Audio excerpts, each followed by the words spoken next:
If we look at the payment space, and maybe we look at something like cross-border in particular as an area that's changing. Cross-border in terms of volume, $150 trillion in 2017, and that's set to increase to $250 trillion by 2027.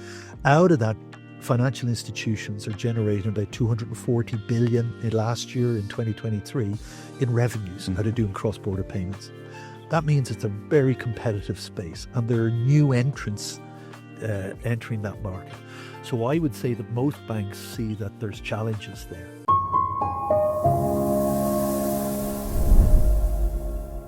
Mick, it's great to have you with us. Before we start, just for those that have not had the pleasure of meeting you, can you tell us briefly who you are and what you do? Yeah. Hi, my name is Mick Fennell. I'm Business Line Director for Payments at Temenos. That means I'm responsible globally for our payments business line, how we engage with the market, what our propositions are, to ensure that we're delivering best solutions, market-leading, competitive functionality. And also Temenos as a company, we are a solution provider. We have over 1,000 financial institutions around the world run on our platform, probably best known for core banking, but the core of banking is accounts and payments processing, obviously managing all different retail banking, corporate banking, wealth management, as well as investment management banking. And what would you say is the core value proposition or the core problem that Temenos is solving in the payment space?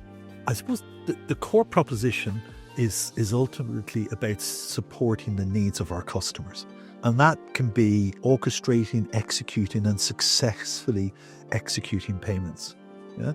Nowadays, that means in more real-time ways, managing all of the regulation. And of course, on top of it is about security and fraud, etc. To create differentiation, organizations need flexibility. They need to be able to create certain payment products and have the flexibility to be able to change them on the fly and to offer different segments of the market, different payment propositions. So it's about providing a platform that covers all of that, right? Enabling them to scale and grow faster, as well as launch new payment products in a quick time to market.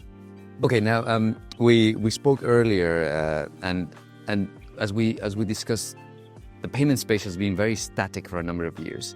But recently, we've seen an enormous amount of innovation flooding into the space. We've seen barriers for entry lowering. We've seen an enormous amount of new players entering into the various value segments of the space. How are some of Temenos' clients dealing with all this consistent change and all this changing and very dynamic environment? And what people are looking for in technology is flexibility. Yeah, to be able to keep up with these changes, because those changes aren't stopping, they're in fact accelerating. And so what we have to do and how people cope with that is creating a technology infrastructure that what we call continuously updates.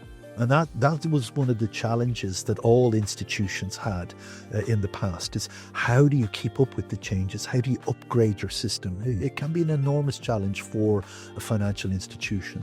So the latest cloud-based technologies enable us to continuously update it with new things. And that means there's automated testing, and so that you're certifying and ensuring that the changes you're making are not impacting and affecting successful business and processing. So really, it all comes down to, first of all, the technology platform and the investment that goes into that platform to enable us to be able to keep up with the latest technology changes and keep up with the latest architectures that allow us to do this continuous updating. Right. Now, having worked for a bank before, I often encountered the view within the bank that all is fine. We have our systems running, our revenues are up, we're able to serve our customers. Why should a bank that thinks or has that view consider upgrading a system that, although perhaps a patchwork of different integrations, still continues to serve their needs and the needs of their customers? If we look at the payment space, and maybe we look at something like cross-border in particular as an area that's changing. Cross-border in terms of volume, $150 trillion in 2017, and that's set to increase to $250 trillion by 2027. Out of that, financial institutions are generating about $240 billion in last year in 2023 in revenues out of doing cross-border payments.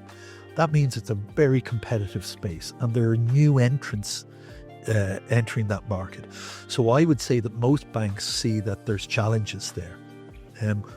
At the same time, we've got what's called the G20 objectives, which the G20 have a financial stability board. They set a range of objectives for cross-border payments in 2020 with the target date of 2027. And that's looking at transparency, cost, speed, and access, all of which they've set targets for how the global financial market needs to change and improve. So you might be sitting there with your systems right now. Yeah, we're doing great. But are you meeting those objectives? You know, I would say you're not, because they've set these objectives to say this is where we need to progress to as an industry. So I find it very hard to think of any bank that thinks, hey, we've got everything okay now. We often see the Nordics as being very, very advanced when it comes to financial services, to payments specifically. When you approach the market from a Temenos perspective, what is there left to do in the Nordics with all these very, very forward-thinking organizations?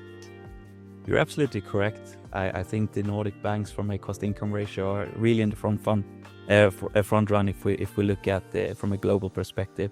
I still do believe there is a lot of things that needs to be done. The client demands, the customer demands are changing. And we do see banks are sometimes struggling to be able to keep up with the expectations that the client has. So, and obviously one of those things is really related to the core banking space we operate within. We do see that there are still a lot of banks running on legacy tech. And that is one of the reasons why it is challenging to keep up with the customer demand.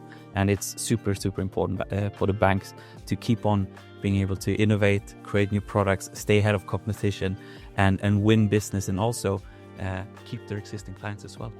How does Temenos and its partners work to make this transition a more seamless and increase the success rate of such complex transformation programs?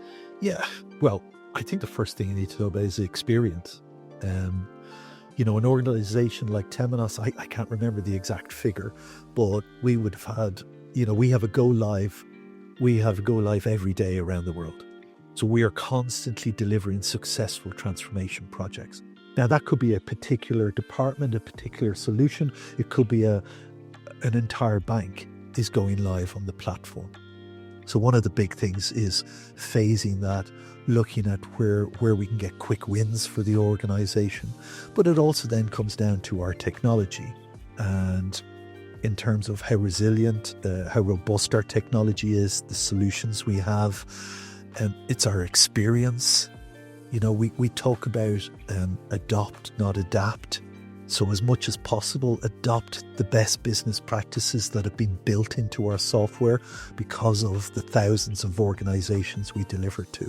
So, you know, in the payment space, there are mitigating factors for how we help people to transform. And working with our partners, we look to reduce that risk. And the fact that we have projects just ongoing all the time where we're going live, and then suddenly you start the next project and the next one. So it's about being efficient with those things, having the right target, managing expectations. You know, there are many factors that go into a successful program of change. Here we're talking about incumbents that have technology that's very, very, very old, that have been running on mainframe, that have been upgrading systems. But what about the challenger banks? What about the new entrants in the market that have technology that is much newer?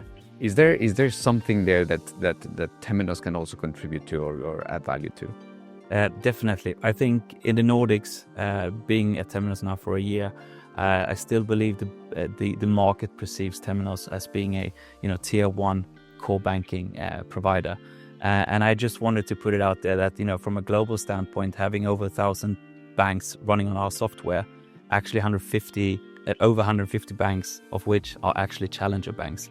So I just wanted to take that away. And yes, we are definitely within the tier 1 banks, but we are also very suitable and win a lot of new names within the tier 2 to tier 4 space as well. What would you say are the main risks of inaction that banks face when they're still trying to decide whether they should modernize their systems? Well, first of all, there's the competitive factor. So are you able to keep up with the competition? Are you able to launch new products in the marketplace quickly, in a reasonable time frame even? So without that modernization of the platform, you are risking your own business. Customers are a lot less sticky than they used to be. Right. Right? People move between, especially if we're talking about the Gen Z, etc. They're much more likely to move around. They expect their provider to keep up with the latest offerings. Secondly, cost. The more you put off modernization and ensuring that your platform and your capabilities have the agility, have that capability to provide these new services, the higher your internal costs become. Mm-hmm. Even in terms of software, as you remain on older versions of software, the costs for maintaining them go up.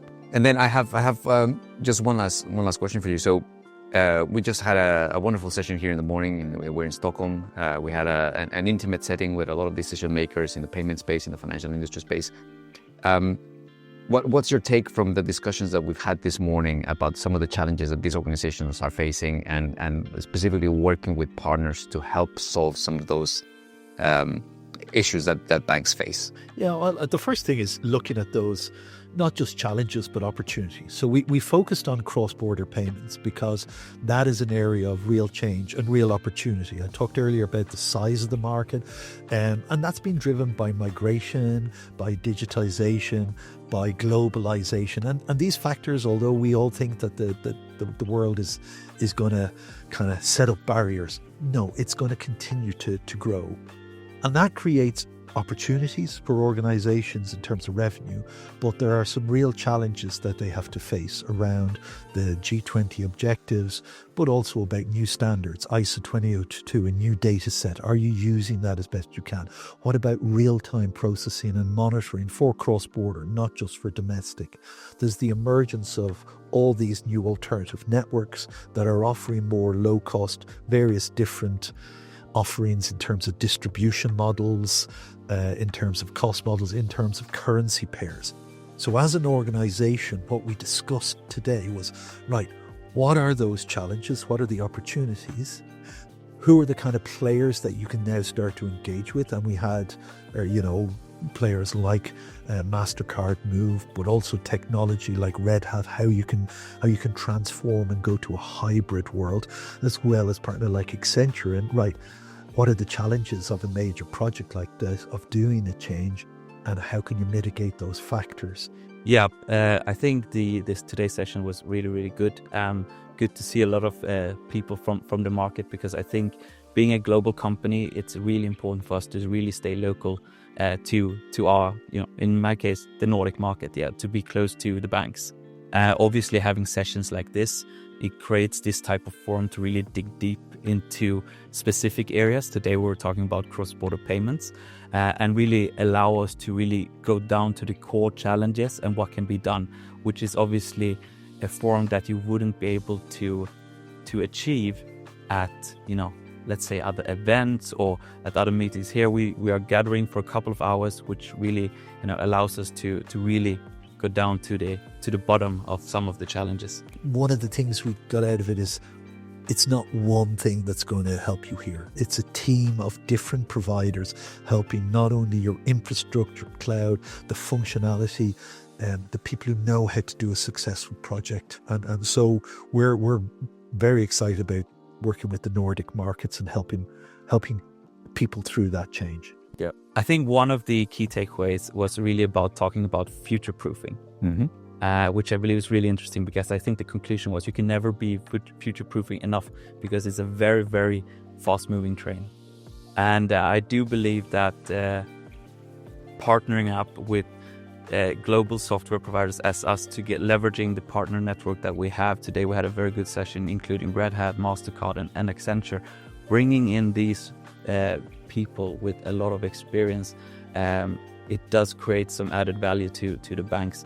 It is challenging to future-proof, but it's an area we just need to keep on investing in, because you can never future-proof enough. And also hearing what's happening in the Nordics from you. So thank you very much for your insights and your support as well. Thank you very much. I think it's all part of the ecosystem, and we play a role in communication, you play a role in execution, and some of the other partners playing a role in facilitating. So that's how change happens. That's it.